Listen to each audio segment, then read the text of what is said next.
Girlfriend আছে কার কার দেখি হাত তোলো। মাশাআল্লাহ, সাহস আছে ওদের, বুকের পাটা আছে। হাত নাও বেটা। এই গার্লফ্রেন্ড বয়ফ্রেন্ডের সাথে আমাদের কোনো সম্পর্ক, আমরা বিয়ে করব। কি করব? বিয়ে করব। চেয়ারম্যান সাহেব বিয়ে করাই দিন এগুলোরে, আপনার দায়িত্বে দিয়ে গেলাম। এই গার্লফ্রেন্ড বয়ফ্রেন্ড এগুলো ইসলামের কালচার নয়। বিয়ের চেয়ে ভালো কাজ পৃথিবীতে হতে পারে। বিয়ে করতে গেলেই বাপে বলে আগে নিজের পায়ে দাঁড়া। তো এতদিন ও কার পায়ে দাঁড়াইছে? ছেলে মেয়েদেরকে সাহস দেন, ছেলেও পড়বে। ওই যে একজন চিল্লান দিয়ে উঠছে, ওর কমন পড়ছে, কমন পড়ছে। মাশাআল্লাহ।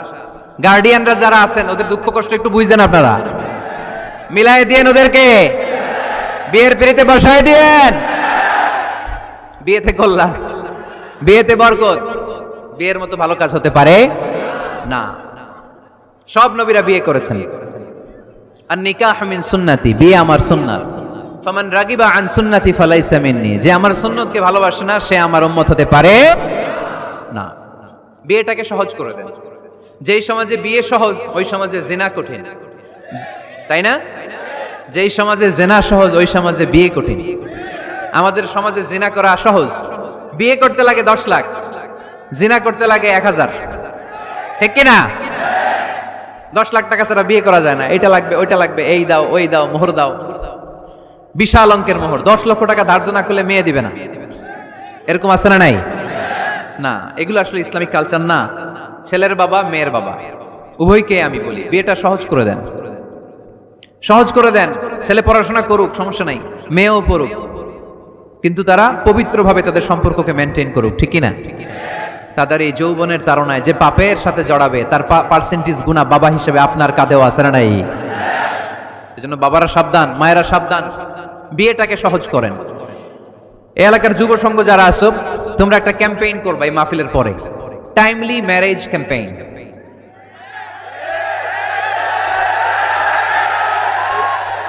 Timely marriage campaign. সময় মতো বিয়ে দিতে হবে, দেরি করা যাবে।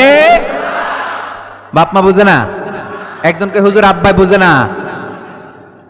গার্ডিয়ান যারা আছেন একটু সদয় হন।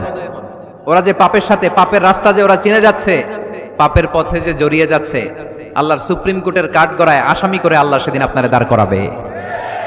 আল্লাযীনা হুম লিফুরুজিহিম হাফিযুন, দে গার্ড देयर প্রাইভেটস। মুকদ্দমাতুল হারামে হারাম, এট এ গ্ল্যান্স।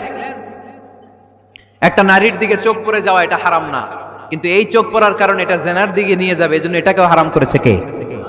মুকদ্দমাতুল হারামে হারাম। এই নজরটা বড় খারাপ। আর নাযার সাহামুন মাসমুমুন মিন সিহামি ইবলিস। এই নজর হচ্ছে শয়তানের বিষ মাখানো তীরের মধ্য থেকে একটা ভয়ঙ্কর তীর। এই তীর দিয়ে শয়তান যুবক আর যুবতীদেরকে কাবু করে ফেলে।